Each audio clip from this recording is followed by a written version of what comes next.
हो चुकी है और हमने आदिकाल पूरा कर लिया था। ठीक है। आदिकाल, आदिकाल को पूरा हमने पढ़ा था। आदिकाल के जो भी कालखंड थे, कालखंड इन द सेंस मतलब कितने लोगों ने इसको क्या क्या नाम दिया है, ये हमने पढ़ा पहले तो।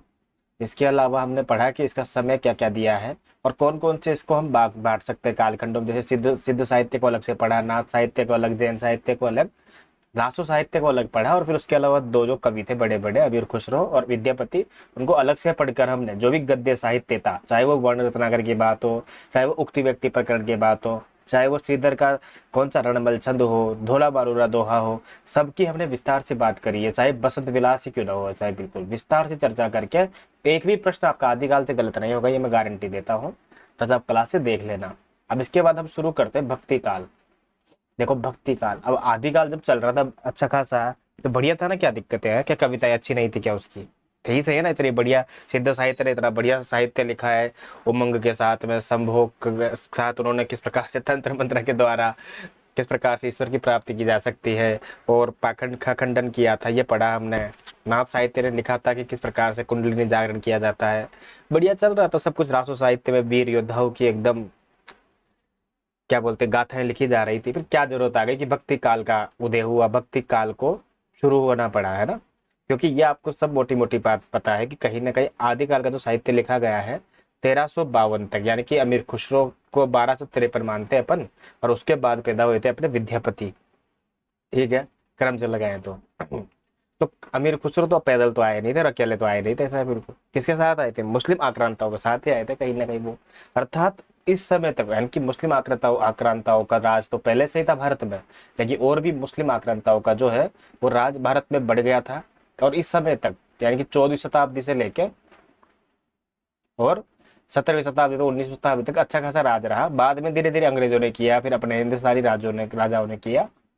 तो इस कारण कहीं ना कहीं उनके हाथों में पूरी भागदौड़ जाने के कारण हताश और निराश जो जनजाति थी, जनता थी, कैसे खैर अलग अलग मत हैं सब लोगों के। कुछ लोग हताश जनता मानते हैं, कुछ लोग कहते हैं कि नहीं नहीं, भक्ति का तो उदय ऑलरेडी हो ही रहा था, हमको भक्ति तो करनी ही थी। पर कहीं ना कहीं एक इंसान इसलिए भी भक्ति करता ही है कि चलो ठीक है, अब दुख दिन कट रहे हैं, लेकिन एक पॉजिटिविटी है ना, कितनी भी नेगेटिविटी आ जाए जीवन में, एक पॉजिटिविटी के लिए वो क्या करता है, ईश्वर का आसरा रखता है, ईश्वर को अपना मानता है कहीं ना कहीं कि ईश्वर तो कहीं ना कहीं हमको बचाएंगे, इसे कोई बचाए ना बचाए, सबसे बड़ा ईश्वर है, ये बात है। ये तो मानता ही है वो, है ना। तो मैं तो ये नहीं कहूंगा कि भाई भक्ति इसीलिए करी है उन्होंने कि भाई भक्ति करने के लिए। वो बात अलग है कि और प्रकार का साहित्य उस टाइम पे नहीं लिखा गया है। और भक्ति साहित्य यानी कि भक्ति करने का, चाहे भगवान को किसी भी रूप में मानो, वो साहित्य इस टाइम पे निकल कर बाहर आया, जो कि जिसमें उस समय की जनता का वर्णन तो है सही, साथ में इसमें कवि ने अपने मन का, ठीक है ना, और अपने पांडित्य का प्लस अपने कवित्व के गुण का, इन सब का उसमें अपन को जो है वो दिखता है, क्या बोलते हैं उसको, प्रतिबिंब दिखता है कहीं ना कहीं, है ना। और उस समय की जनता का भी प्रतिबिंब दिखता है, उस समय किस प्रकार से मुस्लिम आक्रांताओं ने क्या स्थिति कर रखी थी, उस स्थिति का भी दिखता है। पढ़ते हो ना आप, खेती न किसान को, भिखारी को न भीख बली, है ना, तुलसी की पंक्तियां। अर्थात विभिन्न प्रकार के लेखनी के साथ में हमको भक्ति काल का साहित्य प्राप्त होता है। अब ये तो बात हुई चलो ज्ञान की, अब बात करते हैं एग्जाम की। जब हम एग्जाम की बात करते हैं तो सबसे पहले आपके पास प्रश्न आता है कि भक्ति काल का समय कहाँ से कहाँ तक माना है शुक्ल जी ने। सबसे पहले तो शुक्ल जी का समय पूछेगा आपसे। ठीक है। जब 1050 से लेकर 1350 तक हमने, 1375 तक, सॉरी 1375 तक हमने पढ़ा था आदिकाल का साहित्य है। तो भक्ति काल का साहित्य कहाँ से शुरू होगा? 1375 से लेके 1700 तक। 1375 से लेकर 1700 तक का समय जो है भक्ति काल का माना संवत में ही है। अर्थात 14वीं शताब्दी की शुरुआत से लेके मान सकते हैं अपन 17वीं शताब्दी के शुरुआत तक, है ना, 17वीं शताब्दी के मिड तक मान लेते हैं अपन, ठीक है, संवत के हिसाब से। तो भक्ति काल का उदय हो गया। अब भक्ति काल की रचनाएं शुरू हो गई। भक्ति काल को भी लोगों ने अलग अलग नाम दिया। किसी ने मध्यकाल कह के पूर्व मध्यकाल की संज्ञा दे दी। पूर्व मध्यकाल मतलब भक्ति काल, और उत्तर मध्यकाल यानी कि रीतिकाल, ठीक है ना। और किसी ने लोक जागरण कहा। इस प्रकार से अलग अलग साहित्य लिखा गया। लेकिन भक्ति काल में भी है ना, लोगों ने भक्ति को अलग अलग नजरिए से देखा और दो धाराएं यहाँ पर बहने लगी। कौन सी धाराएं बहने लगी? पहली है निर्गुण धारा, जो कि निराकार ब्रह्मा को मानते हैं, जो कि ईश्वर का एक रूप नहीं मानते हैं। कौन सी धारा है निर्गुण धारा? वही जो सिद्ध साहित्य और क्या बोलते हैं अपने नाथ साहित्य के आगे जो प्रवर्ती धारा बही है ना, उनसे कहीं ना कहीं ज्ञान लेकर या उससे प्रेरणा लेकर जो धारा बही है उस धारा को हम निर्गुण धारा कहते हैं, जिसमें ईश्वर के निराकार ब्रह्म रूप को माना जाता है। ठीक है, और अलग अलग इसमें अद्वैतवाद को, शंकराचार्य का अद्वैतवाद दर्शन को माना जाता है कि दो नहीं है, जगत और ईश्वर एक ही है, सिर्फ माया के कारण हमको ये भ्रम दिखाई देता है। इन विभिन्न प्रकार की धारणाओं को लेकर निर्गुण धारा चली और दूसरी धारा चली थी सगुण धारा। सगुण धारा का मतलब क्या होता है? सगुण यानी कि साकार रूप को, ईश्वर के साकार रूप को, यानी कि ईश्वर बीच में मीडिएटर होता है, मतलब ईश्वर ही होता है सब कुछ, मीडिएटर नहीं होता। अब जैसे निर्गुण वाले के बीच में मीडिएटर होता है गुरु, कहीं ना कहीं निर्गुण निराकार, क्योंकि ईश्वर सीधा है नहीं ना, जब ईश्वर है ही नहीं तो बीच में गुरु तो होगा ना, तो उसके द्वारा ही हम उस निराकार ब्रह्मा को जान सकते हैं। इसलिए हम निर्गुण कवियों को संत कहते हैं कहीं ना कहीं, और सगुण कवियों को भक्त कहते हैं। ये दो धाराएं भाई हमको, तो जाहिर सी बात है राम और कृष्ण जो है वो साकार रूप है ईश्वर के, तो ये निराकार नहीं हो सकते, निर्गुण नहीं हो सकते। अतः राम मार्ग की शाखा पर कविता करने वाले और कृष्ण मार्ग की शाखा पर कविता करने वाले सभी कवि सगुण धारा के कवि कहलाए, और निराकार ईश्वर की आराधना करने वाले सभी कवि कैसे कवि कहलाए? निर्गुण धारा के कवि कहलाए। ठीक है ना। अब निर्गुण धारा में भी क्या होता है ना कि ज्ञानाश्रय शाखा और प्रेमाश्रय शाखा। बोला यार पहले ये निर्गुण सगुण अलग चीज थी, अभी ज्ञानाश्रय और प्रेमाश्रय क्या है? तो ज्ञानाश्रय शाखा वो शाखा है जो कहीं ना कहीं ज्ञान मार्ग पर चली थी, कहीं ना कहीं जो कहती है कि भाई कहीं ना कहीं भाई अच्छे से पढ़े लिखो, जीवन में जो कुतर्क वगैरह है, जो कुरीतियां है, उनका खंडन मंडन करो, एक प्रकार से कुछ भी नहीं रखा है, ज्ञान हासिल करो। अर्थात ज्ञान मार्ग पर चलाने वाली जो शाखा है, ईश्वर के निराकार रूप को जो मानने वाले हैं, ज्ञानाश्रय शाखा कहलाई, जिसको हम दूसरा नाम है संत मार्ग। देखो भक्ति काल को निर्गुण धारा सगुण धारा ये शुक्ल जी ने नाम दिया, उसी प्रकार निर्गुण धारा को दो भागों में ज्ञानाश्रय शाखा और प्रेमाश्रय शाखाओं में शुक्ल जी ने बांटा है, और सगुण धारा को राम मार्ग की शाखा और कृष्ण मार्ग की शाखा में भी शुक्ल जी ने बांटा है। किसने बांटा है? शुक्ल जी ने बांट दिया इनको। शुक्ल जी ने जब बांटा तो ज्ञानाश्रय शाखा को संत मार्ग, अर्थात संतों ने तो क्या किया, ज्ञान को महत्व देते हैं संत। किस प्रकार का ज्ञान? शास्त्रीय ज्ञान नहीं, ये भी याद रखना। शास्त्रीय ज्ञान हमेशा फीका होता है, लोक ज्ञान जो होता है ना वो सर्वदा सत्य होता है। लोक ज्ञान मतलब जनजीवन का, सामान्य का। ठीक है ना। ये साहित्य लिखा गया, और संत मार्ग हम कहते हैं ज्ञानाश्रय शाखा को, जिसमें पैदा हुए कबीर, दादू, रेदास, मलुकदास, जो मनुष्य को कहीं ना कहीं सामान्य जीवन जीने को कहते हैं बेहतरीन तरीके से, ऊंच नीच से हटाने से, पाखंड का खंडन करने से, कुरीतियों का खंडन करने से, शास्त्रों का खंडन करने से, ब्राह्मणवाद के खिलाफ, और भी बहुत सारी ऐसी चीजें जिनसे कहीं ना कहीं एक सामान्य इंसान को बेवकूफ बनाया जाता है, उन चीजों का खंडन करते हैं ये, और सिर्फ ज्ञान मार्ग को महत्व देते हैं, और ज्ञान मार्ग के द्वारा सबको भक्ति का एक सफल सरल मार्ग बताना चाहते हैं, तो उसे हम कहते हैं ज्ञानाश्रय शाखा संत मार्ग। मतलब प्रेमाश्रय शाखा सूफी मार्ग क्या होता है? कहते हैं भक्ति और प्रेम में से प्रेम का मार्ग सबसे बड़ा होता है।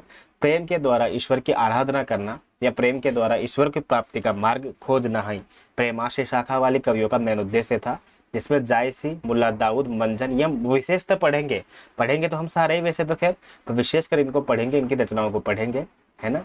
ये वो कविते जो कहीं ना कहीं अपनी रचना में प्रेम कथा को केंद्र में रखकर ईश्वर को प्राप्ति यानी खुदा की प्राप्ति को ही प्रेम के द्वारा, यानी कि प्रेम की प्राप्ति ही खुदा की प्राप्ति का मार्ग समझते थे ये। इसलिए ज्ञानाश्रय शाखा, प्रेमाश्रय शाखा, दोनों में निर्गुण निराकार ब्रह्मा है, निर्गुण धारा। सगुण धारा कौन सी है?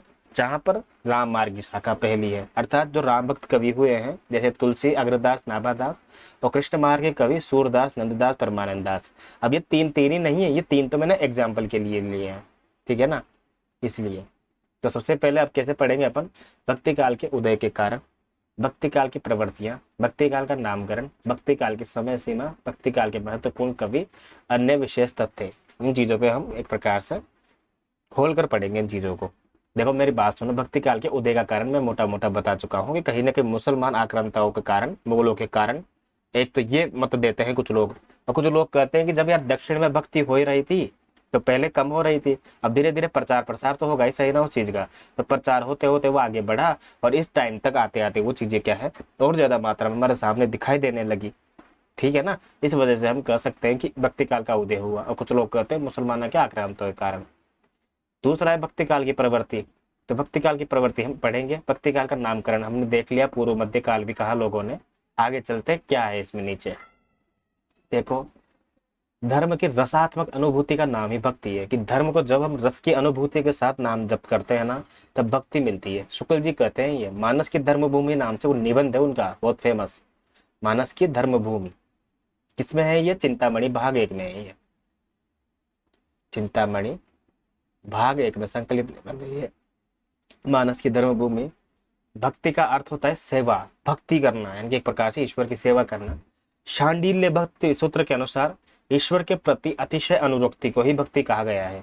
ठीक है ना, समझ गए? एक ही अर्थ है इसका। वही बात है ना, नाम अलग अलग है, राह अलग अलग है, पर पहुंचने की मंजिल एक ही है। वो क्या है? ईश्वर प्राप्ति। ठीक है ना। अब शुक्ल जी क्या करते हैं? भक्ति काल के उदय के कारण क्या मानते हैं? शुक्ल जी कहते हैं कि आचार्य रामचंद्र शुक्ल ने भक्ति के सामाजिक ऐतिहासिक कारणों पर प्रकाश डालते हुए लिखा है कि देश में मुसलमानों का राज्य प्रतिष्ठित हो जाने पर अपने पौरुष से हताश जाति के लिए भगवान की शक्ति और करुणा की ओर जाने के अतिरिक्त दूसरा मार्ग ही क्या था? बताओ। तो ये भी एक वजह बैठती है जो आपको याद होना चाहिए था कि भगवान की शक्ति और करुणा की ओर जाने के अतिरिक्त तो कोई दूसरा मार्ग ही नहीं था। शुक्ल जी का कथन हो गया कि सामाजिक ऐतिहासिक कारणों पर प्रकाश डालते हुए देश में मुसलमानों का राज्य प्रतिष्ठित हो जाने पर अपने पौरुष से हताश जाति के लिए भगवान की शक्ति और करुणा की ओर जाने के अतिरिक्त दूसरा मार्ग क्या था? इस प्रकार से भक्ति काल के उदय का कारण ये मानते हैं। अब जेकर रामचंद्र शुक्ल जी ये मानते हैं तो राम कुमार वर्मा तो इनका छोटा भाई है, एक प्रकार से इनके पद चिन्हों पे चलने वाला है। तो वो भी यही कहता है कि भक्ति आंदोलन को बाह्य आक्रमण की प्रतिक्रिया का परिणाम किसने कहा है? राम कुमार वर्मा ने। इंपॉर्टेंट लगा लो ये भी, शुक्ल जी वाला तो इंपॉर्टेंट है ही सही। अब बाबू गुलाब राय ने क्या किया? बाबू गुलाब राय भी राम कुमार वर्मा का शुक्ल जी का समर्थन करते हैं। वो कहते हैं देखो मेंटेलिटी भाई साहब ऐसी है कि मेंटेलिटी के अनुसार, यानी कि मनोवैज्ञानिक तथ्य के अनुसार जब आदमी हार जाता है ना तो उसके पास दो ही बातें बचती है। बाबू गुलाब राय कहते हैं ऐसे कि हार जाता है तो आदमी के पास दो ही चीजें बचती है, या तो सोता रहे, सोता रहे मतलब मेरे को टेंशन हो रही बहुत, अब मैं बस एकदम, यानी कि भोग विलास, भोग विलास मतलब सोता रहे फिर उठ जाए फिर नशा कर ले फिर एकदम जो भी ये चीजें वो रहे ना। अब सोएगा भी कहाँ तक? दिन भर सो ले तो रात में नींद कहाँ से आएगी? वही तो बात है ना। तो बोला या तो भोग विलास में पढ़कर, ये पढ़कर आएगा यहाँ पे ना, हार को भूल जाएगा कि भाई एकदम मस्त एकदम नशे हो रहे हैं। ठीक है, नशे से एक जोक सुनाता हूँ आपको यार, ऐसा बिल्कुल कॉपीराइट नहीं आ जाए यूट्यूब पे, वैसे तो क्या नहीं आना चाहिए। ठीक है, नाम लेके सुनाऊंगा मैं तो, वैसे कि स्टैंड अप कॉमेडियन का, पर यहाँ पे क्लास है तो वो जोक क्यों था, पहले मैं पूरी पंक्तियां पढ़ देता हूँ फिर जोक सुनाऊंगा। ये मनोवैज्ञानिक तथ्यों के अनुसार हार की मनोवृत्ति में दो बातें संभव है, या तो आध्यात्मिक श्रेष्ठता दिखाना या भोग विलास में पड़कर हार को भूल जाना, है ना। या तो आध्यात्मिक श्रेष्ठता दिखाना कि बस मैं नहीं कर पाया, ये समाज नहीं कर पाया, अब मेरा ईश्वर करके दिखाएगा, देखना मैं बस एकदम बस ईश्वर की भक्ति करूंगा और उसको करना ही पड़ेगा। और दूसरा क्या होता है कि बस यार कुछ नहीं रखा है, भगवान भी कुछ नहीं है इस दुनिया में, मौज करो बस, ऐसा है बिल्कुल, दुख बहुत है। तो भक्ति काल में लोगों में प्रथम प्रकार की प्रवृत्ति पाई गई है, अर्थात आध्यात्मिकता की श्रेष्ठ थी। भोग विलास करने कौन देगा? इनके पास पैसे नहीं है, इनसे सब कुछ छीन लिया, इनकी स्वतंत्रता छीन ली है, समानता छीन ली गई है इनसे, तो कहाँ से करेंगे ये? ये बाबू गुलाब राय ने अपने मत दिया। अगला है हजारी प्रसाद द्विवेदी का मत। भाई साहब हजारी प्रसाद द्विवेदी कहते हैं कि देखो भक्ति जो आंदोलन है ना, जो जब दक्षिण भारत में शुरू हो ही गया था, पहले ही हो गया था ना, 8वीं शताब्दी से लेकर ही, तो कभी न कभी तो एक प्रकार से वायरल होता ही सही है ना। ये तो है नहीं कि आज ही बंदा स्टैंड अप कॉमेडी करने लगा, कर तो पहले से रहा था वो ओपन माइक में, आज फेमस हुआ है साहब, इसका मतलब थोड़ा ना कि वो आज ही स्टैंड अप कॉमेडी का युग आया है, नहीं ना। तो उसी प्रकार दक्षिण भारत में जब ऑलरेडी भक्ति हो रही थी आलवारों नयनवारों के द्वारा, तो उत्तर भारत में संपूर्ण देश दक्षिण एशिया में फैल गया, उसके बाद उत्तर भारत सहित। तब वो कहते हैं कि मैं जोर देकर कहना चाहता हूँ, इंपोर्टेंट लगा लेना इन पंक्तियों को भाई, मैं तो जोर देकर कहना चाहता हूँ कि अगर इस्लाम नहीं आया होता ना तो भी इस साहित्य का बाहर आना वैसा ही होता, यानी कि भक्ति काल का साहित्य 200% वैसा ही होता जैसा कि आज है। ऐतिहासिक दृष्टि से यह कहना उचित नहीं है कि इस काल में अत्यधिक अत्याचार हुए हैं। ये हमने पढ़ा शुक्ल जी का, फिर राम कुमार वर्मा का, फिर बाबू गुलाब राय का, चौथा मत ये हमने पढ़ा हजारी प्रसाद द्विवेदी का। याद रखना शुक्ल जी के अलावा बाद हजारी प्रसाद द्विवेदी कहते हैं कि मैं तो जोर देकर कहना चाहता हूँ कि अगर इस्लाम नहीं आया होता तो भी इस साहित्य का 12 आना वैसा ही होता, भक्ति काल का साहित्य जैसा कि आज है। भारत की पराधीनता का इतिहास शोषण, ये किसकी पंक्तियां हैं? ये हजारी प्रसाद द्विवेदी की। क्या कहते हैं कि भारत की पराधीनता का इतिहास शोषण एवं अत्याचारों का इतिहास है। भक्ति काल तो अपेक्षाकृत उदार मुगल बादशाह का काल रहा है। मनोवैज्ञानिक दृष्टि से यह उचित नहीं लगता है कि हताश निराश पीड़ित या दलित जनजाति ने ऐसा सुंदर मधुर और उत्साहवर्धक साहित्य लिखा होगा। जब गर्दन पर तलवार तनी होना तो मुख से आह या करहा निकलती है, सूर और मीरा की तरह गीत नहीं फूटते। और कितना बढ़िया पद यहाँ पे कहा है ना, इंपोर्टेंट लगा लो कभी आ जाए तो। किसकी पंक्तियां हैं ये? हप्र की। हप्र मतलब हजारी प्रसाद द्विवेदी की, ह डॉट प्र, कि भारत की पराधीनता का इतिहास जो है ना शोषण और अत्याचारों का रहा है। बोला कैसे? क्योंकि भक्ति कला साहित्य कब है? 13वीं 14वीं शताब्दी का, 15वीं शताब्दी का। लेकिन अपन तो पहले भी तो अपने पास सम आए थे ना, मौर्य युग आया है उस टाइम पे, वो जो अपन पढ़ते हैं पुराना इतिहास मगध वाला, ईसा की शताब्दी के पहले भी तो अपन ने कहीं ना कहीं दुख झेलाई है ना का। तो ऐसा मत कहो क्या रहता उत्साहवर्धक। तो यहाँ पे हजारी प्रसाद द्विवेदी ने उदार उदार यानी कि बहुत अच्छे मुगल कहा है, जिन्होंने तो कहीं ना कहीं शांति स्थापित करी है राजा, क्योंकि वो उदारता हो गई थी कहीं ना कहीं टाइम पे, तभी तो वो रीतिकाल वाले चिल थे एकदम कि चिल करो बस, तुम तो ये बात है, कोई गड़बड़ मत करो, बस ये बात है कि तुम्हारा राजा है, तुम्हारे को ऊपर वो करेगा शासन, बस अंडर हमारे रहो। तो वो कहते हैं कि जब गर्दन पर तलवार तनी हुई हो तो मुख से करहा या आह नहीं निकलती। समुचे भारतीय इतिहास में ये अपने तरह का अकेला साहित्य है। ये फिर से हजारी प्रसाद द्विवेदी कहते हैं, इसी का नाम भक्ति साहित्य है। ये एक नई दुनिया है। भक्ति का ये नया साहित्य मनुष्य जीवन के निश्चित लक्ष्य और आदर्श को लेकर चला है। ये लक्ष्य है भगवत भक्ति का, आदर्श है शुद्ध सात्विक जीवन का, साधन है भगवान के निर्मल चरित्र और सरिस लीलाओं के गान का।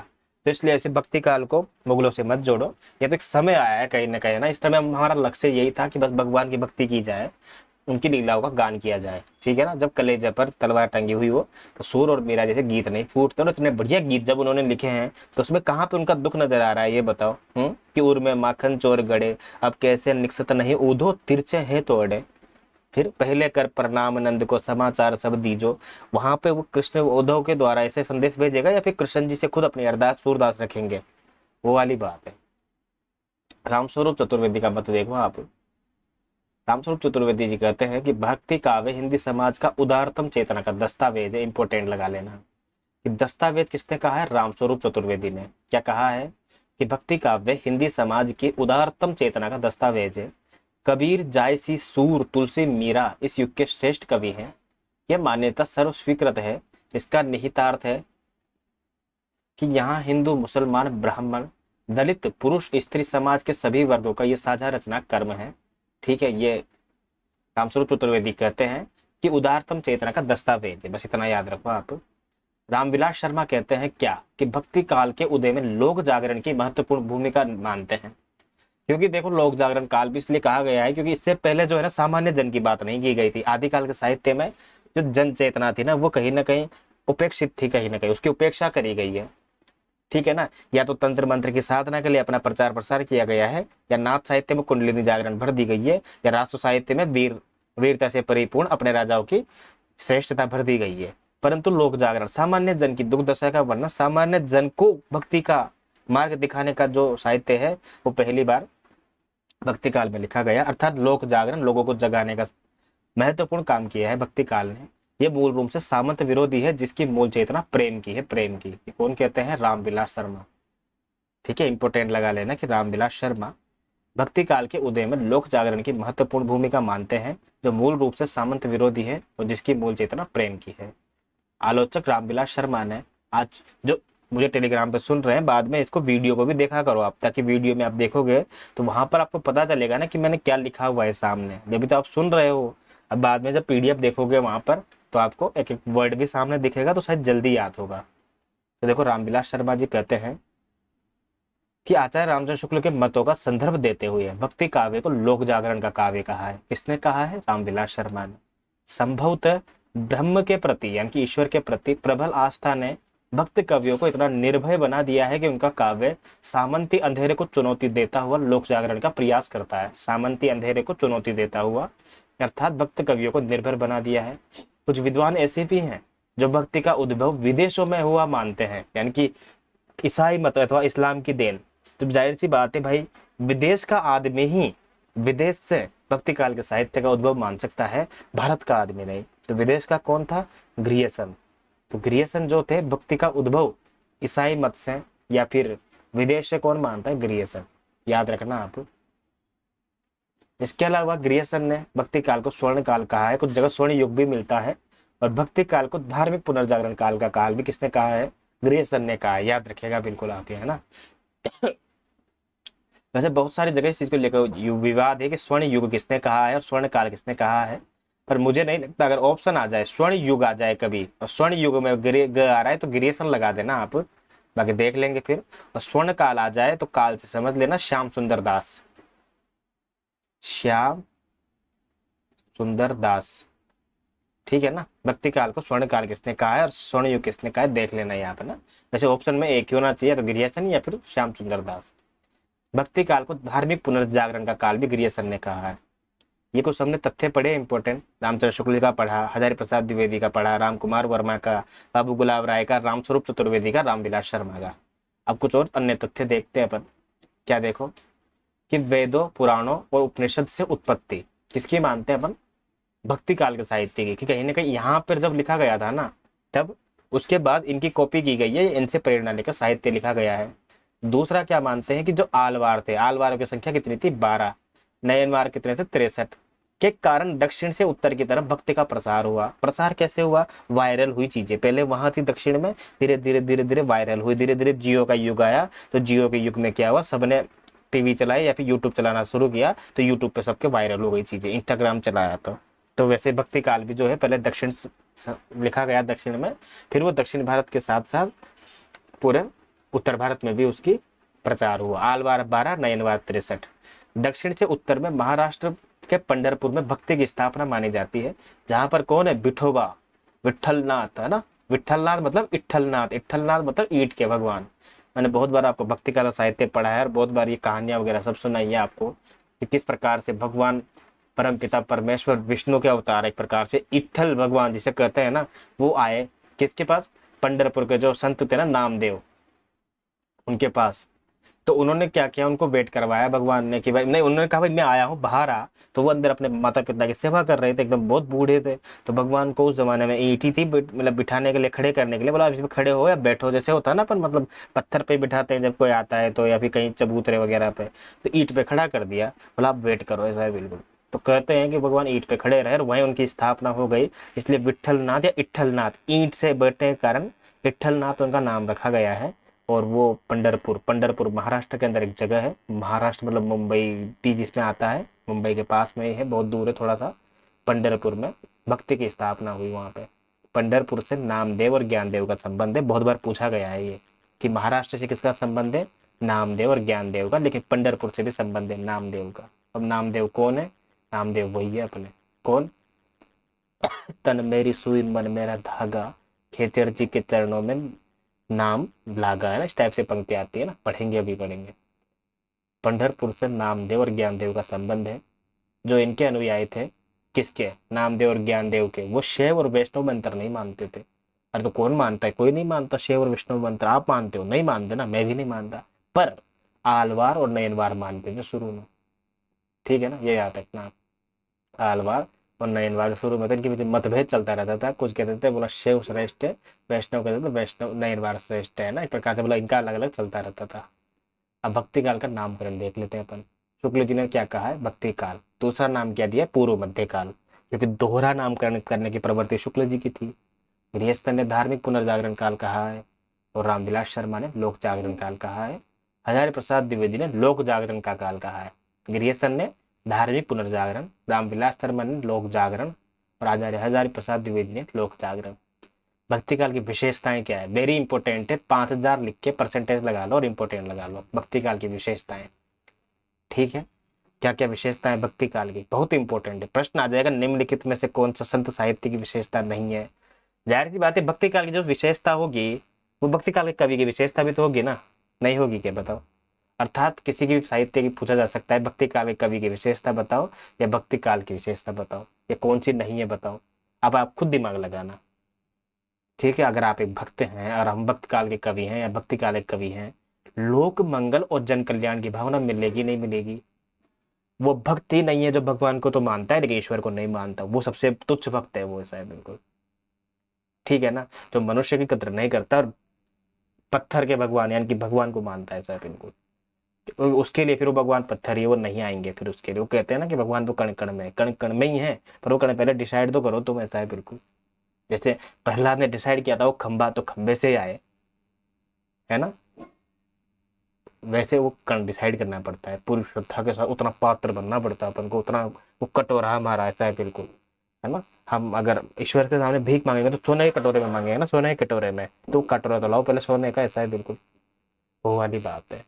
कि पड़ोस से अगर मेहमान आते हैं हमारे घर में तो हम कौन कौन सी कटोरियाँ निकालते हैं, नई वाली कटोरियाँ निकालते हैं उनके लिए एकदम बिल्कुल कि वाह इसमें खिलाए, क्योंकि पात्र है वो उसके लायक है। पड़ोसी आ जाए तो वो जो पुरानी चल रही है वो स्टील की चलने दो भाई, बता। और हमारे घर के लिए तो खुद के लिए तो ठीक है यार, फूट रही है साइड में से कोई दिक्कत नहीं, मैंने तो कभी कभी तो फूटे कप में भी चाय पिया हुआ है, जो साइड में से उसकी डंडी टूटी हुई है ना उसके में, कोई बात नहीं, ठीक है अपना घर है चलता है। तो सबसे पहले तो लोक मंगल की भावना, जन कल्याण की भावना जो है भक्ति काल की विशेषता है पहली तो। अर्थात सर्वजन हिताय बहुजन सुखाय, कहने का अर्थ यही है, लोक मंगल और जन कल्याण का अर्थ यही है। सर्वजन हिताय बहुजन सुखाय, अब बड़े लोग हो सबके सब, आप बड़े एग्जाम दे रहे हो, वहाँ छोटे मोटे ऑप्शन नहीं आएंगे ऐसे। लोगों का भला करने का उद्देश्य जो था वो इनका वो था भक्ति काल का मकसद, अरे नहीं ऐसे ऑप्शन नहीं आएंगे, ऑप्शन आएंगे सर्वजन हिताय बहुजन सुखाय। उसका समर्थन करते थे, कौन करते थे, भक्तिकालीन कवि, ठीक है। उसके बाद है मानवता धर्म की प्राथमिकता। अब देखो ये क्या होता है ना कहीं वो ऑप्शन और जो इनकी विशेषता है वो घूम फिरा के वही है। मानवता धर्म को प्राथमिकता यानी कि मानव सबसे पहले है, मानवीय मूल्यों का समर्थन करते हैं, करेगा ही सही। करुणा की सृष्टि, ठीक है ना, जो भक्त होगा वो करुण तो जरूर होगा ही सही। वैसे करुण रस की उत्पत्ति भय से मानी जाती है, सबसे पहले भय रस उत्पन्न होता है, उसके बाद करुण रस की उत्पत्ति मानी गई है। ये रस सिद्धांत पढ़ते हैं अपन तब भी पढ़ते हैं ये चीज, और जब अरस्तु का सिद्धांत पढ़ते हैं तब भी हम ये चीज पढ़ते हैं, याद रखिएगा बिल्कुल। थोड़ा सा अजीब लगता है सुनने में कि भय से कैसे करुण रस, लेकिन ये सच है, ठीक है ना। भय मूल रस भाव है, उसमें से करुण रस की उत्पत्ति होती है। उसके बाद क्या होगा भक्ति काल के साहित्य में, धार्मिक सहिष्णुता का काव्य है। जाति पाति का खंडन करेंगे या नहीं करना चाहिए बताओ, धर्म भक्त करेगा तो आदमी, जाहिर सी बात है जब भक्त खुद अपने आप में, जो भक्त है वो अपने आप में खुद जाति पाति का खंडन करते हैं। कोई निम्न जाति का है, कोई किस जाति का है, कोई चमार है, कोई जुलाहा है ना। तो वो जाति पाति का खंडन तो आप ही है, जैसे सिद्ध साहित्य में भी जाति पाति का खंडन मिलता था, और यहाँ भक्ति साहित्य में भी वर्णाश्रम का खंडन भी करते हैं ये, ठीक है। अब भक्ति काल का साहित्य कैसे है, बोला भक्ति काल का साहित्य तो राजपथ का साहित्य है, नहीं है। आदिकाल का साहित्य रासो साहित्य राजपथ का साहित्य है, परंतु भक्ति काल का साहित्य जनपद का साहित्य है। इंपोर्टेंट लगा लेना है कि राजपथ का साहित्य न होकर भक्ति काल का साहित्य जनपद का साहित्य है। लोकोन्मुक्ता और जनोन्मुक्ता का साहित्य है ये। लोकोन्मुक्ता मतलब लोगों की तरफ उनका रुझान होना, लोगों के प्रति प्रेम होना, लोगों के प्रति दया होना। जनोन्मुक्ता मतलब एक ही बात है, लोक और जन एक ही बात होती है। बोला और कहीं भी मिलती है क्या, ये नहीं मिलती, आदिकाल में नहीं मिलती है। मतलब रीतिकाल में तो मिलती होगी लोकोन्मुक्ता जनोन्मुक्ता, अरे नहीं मिलती यार, तभी तो यहाँ लिखी है मैंने। लोकोन्मुक्ता और जनोन्मुक्ता का साहित्य है कौन सा, भक्ति काल का साहित्य, जो कि आदिकाल का और रीतिकाल का नहीं है। प्रकृति का उद्दीपनकारी चित्रण, प्रकृति का आलम्बनकारी चित्रण भी तो होता है ना, मतलब दो ही चित्रण होते हैं, प्रकृति का उद्दीपनकारी या आलम्बनकारी। प्रकृति को जैसा दिखा वैसा लिखा तो आलम्बनकारी, और तुम जैसे हो प्रकृति को भी वैसा ही मान लिया तो उद्दीपनकारी। अर्थात भक्त खुश है प्रकृति भी खुश है, भक्त दुखी है प्रकृति भी दुखी है, उद्दीपनकारी चित्रण। और शुक्ल जी अवहेलना करते इस बात की कि प्रकृति को अपने रूप में रंग में डूब कर देखा तो फिर क्या देखा। ये बात हमने आधुनिक काल में पढ़ी थी, भक्ति काल के साथ साथ पूरा शुक्ल जी का साहित्य, संपूर्ण साहित्य हमने पूरा पढ़ाया हुआ है। प्लेलिस्ट आप जाकर देख सकते हो, हमारे इसी यूट्यूब चैनल पर है। जब आप देखोगे पूरी प्लेलिस्ट है शुक्ल जी की, शुरू के पहले चैप्टर से भूमिका से लेकर पूरा आधुनिक काल तक हमने शुक्ल जी को विस्तार से पढ़ा है। तो हम पढ़ रहे थे भक्ति काल, तो प्रकृति का उद्दीपनकारी चित्रण मिलता है, नाम स्मरण पर बल मिलता है। नाम स्मरण मतलब गुरु का नाम, ईश्वर का नाम, नाम जप पर बल मिलता है।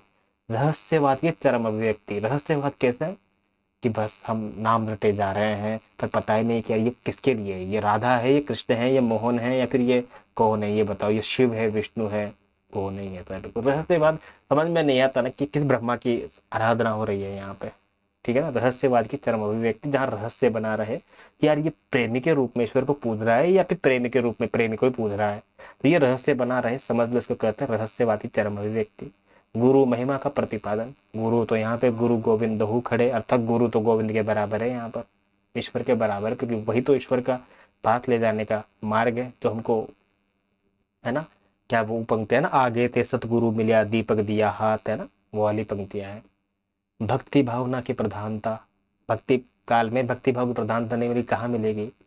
समन्वयात्मक जीवन दृष्टि कि तुलसी का संपूर्ण काव्य समन्वय का विराट चेष्टा है। समन्वयात्मक मतलब सामंजस्य, सामंजस्य मतलब समरसता, समरसता मतलब सबको साथ लेकर चलने की भावना। समन्वयात्मक जीवन दृष्टि मिलती है भक्ति काल के साहित्य में। ठीक है, मंच पर आप लेट हो गए, कोई दिक्कत नहीं, वीडियो जब अपलोड हो जाएगी तो आप यूट्यूब पे देख लेना। शांत और भक्ति रस के साथ श्रृंगार और वात्सल्य रस की प्रधानता ही मिलती है। शांत रस और भक्ति रस के साथ में। बोला केंद्र में कौन सा रस रहेगा संपूर्ण भक्ति काल में? भक्ति करने वाला आदमी किधर रहेगा? न्यूट्रल, एक प्रकार से सबका भला हो, जीवन में कुछ नहीं चाहिए। अर्थात भक्ति काल में शांत रस की प्रधानता ज्यादा है। याद रखना, बिल्कुल भक्ति रस की नहीं है, शांत रस की है। तो शांत और भक्ति रस तो मिलता है। श्रृंगार कहाँ से मिल गया? श्रृंगार कैसे आ गया भाई? भक्ति कर रहे हो तो अब श्रृंगार कैसे आएगा? अरे कैसे नहीं आएगा यार, मैं अपने प्रेमी को, मेरे कृष्ण को मैं अपने पति के रूप में देखता हूँ, अपने प्रेमिका के रूप में देखता हूँ, तो श्रृंगार कैसे नहीं आएगा? जब मैं स्वयं को पत्नी मानता हूँ, जब मैं स्वयं को उसका पति मानता हूँ, तो मैं कैसे नहीं देखूंगा भाई, ये बताओ। तो श्रृंगार आएगा ही सही ना। पति पत्नी के बीच में, प्रेमी प्रेमिका के बीच में जब वार्तालाप होता है तो उसको हम श्रृंगार की बात कहेंगे ना। तो श्रृंगार ही मिलता है। बोला वात्सल्य कहाँ से आएगा? सूर्य का संपूर्ण साहित्य वात्सल्य से भरा हुआ है। पिता पुत्र का भाव, माँ बेटे का भाव जहाँ पे होता है, वात्सल्य रस की प्रधानता होती है। भक्ति काल की ये भी एक विशेषता है। बोला मुक्तक काव्य प्रबंध काव्य की समान सृष्टि, ये भी विशेषता है। ठीक है ना। हालांकि प्रबंध ज्यादा लिखे गए हैं, हालांकि बराबर है। कैसे? बोला संत साहित्य में मुक्तक लिखे गए हैं, हाँ लिखे गए हैं। बोला सूफी साहित्य में मुक्तक लिखे गए हैं, नहीं लिखे गए, प्रबंध लिखे गए हैं। प्रबंध और ये बता देता हूँ मैं आपके पर क्या होता है। देखो मुक्तक काव्य वो होता है जिसमें पहली कविता का दूसरी कविता से कोई संबंध नहीं है, पहले दोहे का दूसरे दोहे से कोई संबंध नहीं है, पहला दोहा संपूर्ण है, दूसरा दोहा संपूर्ण है। पर प्रबंध काव्य में कथा चलती रहती है, पूरी कथा शुरू से लेकर अंत तक चलती है। चाहे वो प्रबंध खंड काव्य भी हो सकता है, चाहे वो प्रबंध महाकाव्य भी हो सकता है। तो मुझे बताओ संत साहित्य में कहाँ प्रबंध लिखा गया है? नहीं लिखा गया ना। तो संत साहित्य में मुक्तक काव्य की प्रधानता अधिक है, क्योंकि यहाँ पे ज्ञान बांटना था, ज्ञान के द्वारा समाज का सुधार करना था, समाज में कुरीतियों को हटाना था। तो जो मुंह से निकला बस वो मुक्तक के रूप में निकल गया, उसी का संग्रह कर दिया। जिसको बीजकवाणी कह दिया, दादू ग्रंथावली कह दिया, मीरा की पद कह दिए, ठीक है ना, फुटकल पद कह दिए। इस प्रकार से मुक्त रचनाएं लिखी गई। राम काव्य में तुलसीदास ने लिखा वो प्रबंध लिखे हैं यहाँ पे। वही कृष्ण काव्य में भी अधिकतर मुक्तक लिखे गए। सूफी साहित्य में प्रबंध लिखे गए। तो दो बार मुक्तक हो गया, दो बार प्रबंध हो गया। अब इसके बाद हम पढ़ेंगे भक्ति काल के साहित्य का वर्गीकरण। तो आचार्य शुक्ल के अनुसार और राम कुमार वर्मा के अनुसार, दोनों के अनुसार मैंने आपको बता दिया था कि शुक्ल जी जो है ज्ञानाश्रय शाखा, प्रेमाश्रय शाखा, राम मार्गी शाखा और कृष्ण मार्गी शाखा, इस प्रकार से कठिनता के साथ वर्गीकरण करते हैं शुक्ल जी। परंतु उसको सीधे साधे ज्ञानाश्रय शाखा को क्या कह दिया? संत काव्य। इसने राम कुमार वर्मा ने। प्रेमाश्रय शाखा को क्या कह दिया? सूफी काव्य। किसने कह दिया? राम कुमार वर्मा ने। और राम मार्ग की शाखा को कह दिया राम काव्य, और कृष्ण मार्ग की शाखा को कह दिया कृष्ण काव्य। किसने कह दिया? राम कुमार वर्मा ने। ये नामकरण जरूर याद रखना। अब हम पढ़ेंगे पहला ज्ञानाश्रय शाखा। पहले संत कवियों को पढ़ लेते हैं, संत साहित्य को पढ़ लेते हैं। अब यहाँ पर भी क्या पढ़ेंगे? संत काव्य की विशेषता क्या है, संत साहित्य की परिभाषा क्या है, संत काव्य के प्रतिनिधि कवि कौन है, और संत कविता के दर्शन करेंगे हम यहाँ पर। करेंगे, अगली क्लास में करेंगे। ठीक है। लाइट भी नहीं आ रही, मुझे गर्मी भी लग रही है और लैपटॉप में थोड़ी दिक्कत हो रही है। तो मुझे लगता है भक्ति काल का इंट्रो आपके सामने हो चुका है कहीं ना कहीं मोटा मोटा। अब सिर्फ कल शुभारंभ कर देंगे अपन। तो आज के लिए मेरी इतनी क्लास काफ़ी है। ठीक है। जो भी आपकी तमन्ना वगैरह हो, जो भी आपको कमेंट वगैरह करना हो, मतलब कोई डाउट हो तो कमेंट कर देना, 100 बात तो एक बात। और टेलीग्राम वाले तो मुझे भी बता सकते हैं। ठीक है, मिलते हैं नेक्स्ट क्लास में।